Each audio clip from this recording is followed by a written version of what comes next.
I ain't gonna lie, I may cry over this maintenance notice. This upcoming maintenance is probably one of the better maintenances we've got out of recently. And I really don't want to make this video too long because, I mean, there's not really that much to talk about. There is a new unit that I do want to cover that I think is pretty interesting. But for the most part, it's like a lot of stuff is coming, but it's not a lot at the same time, if you get that. I know that doesn't make no sense and contradicts itself, but still. So first and foremost, we're going to be getting the newest chapter of main story. And I don't know if there is a new secret weapon tied to this chapter. You guys have to let me know down below in the comment section if there is. Magical mines are coming back. Now, one thing that's interesting about this is that they actually did not say the exact date when they're coming back. I'm assuming as soon as the maintenance starts, or they're going to be coming a few days after. Either way, mines are coming back with 2 new bosses, one being Redacne and another one being Code XTF Eraser. Let me just say, these 2 bosses are going to be having new mines equips. We all know them, we all love them, some of us hate them. It is what it is. However, if you love to auto nuke, there's an equip in here that you more than likely absolutely want. And this equip that you're going to be wanting is a 4-star support. They will consume 50% of the user's HP, but you increase everyone's crit rate by 120%. If you guys have played the game on auto, you know how annoying this is. For some reason, the game refuses to use Terra's Conjunction. But with this 4-star support, for some reason in the code or something else, probably because it consumes the user's HP or something, it will actually pop the support item instantaneously. So if you are a fan of auto nuking, if you love to do Oldius, you love to crest grind, you love to auto farm, I am telling you this equip is a must have, and I hate it for you because you're gonna be having to grind the mines quite a bit. So I wish you all the best of luck. And let me just say, your boy OP, I'm gunning for this thing. As for the other equips, they're pretty okay, but to be honest, I don't think that they're that notable. The 5-star from Omega Redacne will consume 99% of the target's HP and give them 120 arts.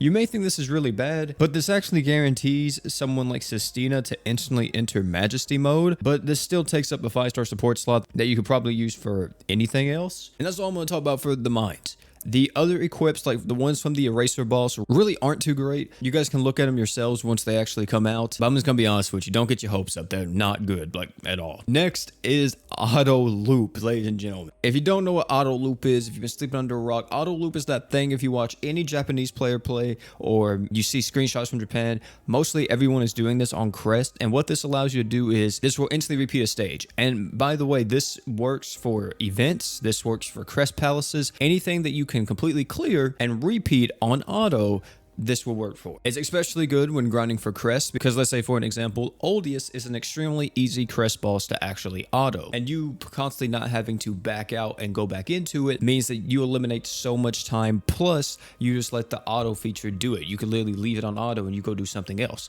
And you may be like, but OP, what about my crest? You know, what happens if I get a 4+ or something? See, that's not a problem with the auto loop feature, a setting that allows you to stop the auto loop upon you getting a level 4 or a 4+. You can actually set it exactly to how you want it. If you want to stop on a 4, you can stop on a 4. If you want to stop on a 4+, you stop on the 4+.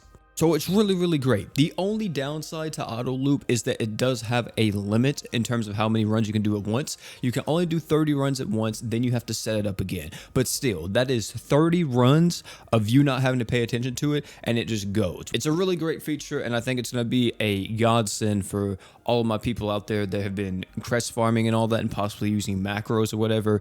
You no longer have to do that because it's now in the game. Took long enough, you know, took like 3 years to get here, but it's finally here. Another exciting thing is that the Forever Equip Summon will be starting May 5th. We don't know exactly what this will be having in it, but if we're considering what I had last time, you're going to be having seasonal equips, true weapons, the whole 9 yards. The only thing that will not be in this will be stuff that are crossover equips. So, you know, no Goku uniform, nothing like that, but still the seasonal equips, it gives this Equip Forever Summon a lot of value. And if you want to see what to equip Forever Summon, you can always watch the video at the end of the video because I made a video on it a long time ago. We're also getting the Bullseye Step Up Summon. Who cares about it? It's paid. And then we're getting a new banner, the Hero Fest Infinity. There is a new unit coming that a lot of people have been like, oh snap, she's here. And that is actually Elizabeth. You may look at this artwork and you may be like, oh, she's a water unit. According to this, She's actually a fire unit, but she's the newest unit coming to Grand Summoners Global, and she's pretty interesting. She actually has 2 5-star magic slots plus a 4-star heal,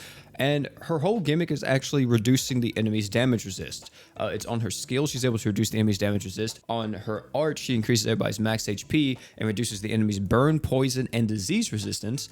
And then with the true art, she has a 60% chance to inflict disease. And then for 15 seconds, you reduce the enemy's damage resist by 50%, and you reduce the magic resist of enemies afflicted with disease by this true art by 50% as well. But yeah, she's interesting. I like her gimmick. Her kit is actually pretty solid, I want to say. I think you can see her in some new comps because she does have the innate 50% damage resist down, which I think that is more than actually Melty. Never mind, it's the same amount as Melty. So yeah, if you didn't get Melty, of course her slots aren't as good, but if you want a unit that just has 50% damage resist down on a true art, could be your girl that you're looking for. But that's actually it. All this will be coming at you like a 3D movie on the 27th from 7 p.m. to midnight. That's when the maintenance will take place, so we don't have too long to wait for it. Exactly like 2 days. And yeah, that's pretty much it for the video. Thank you all for coming out. Don't forget to like, comment, subscribe for more. Of course, if you enjoyed this video, I highly recommend you check out either one of the videos popping up on your screen, especially the Equip Forever Summon video. If some of you guys weren't here for the last one, guarantee you need to watch that so you know exactly what you should be getting. And oh yeah, before you leave, don't forget to drink water.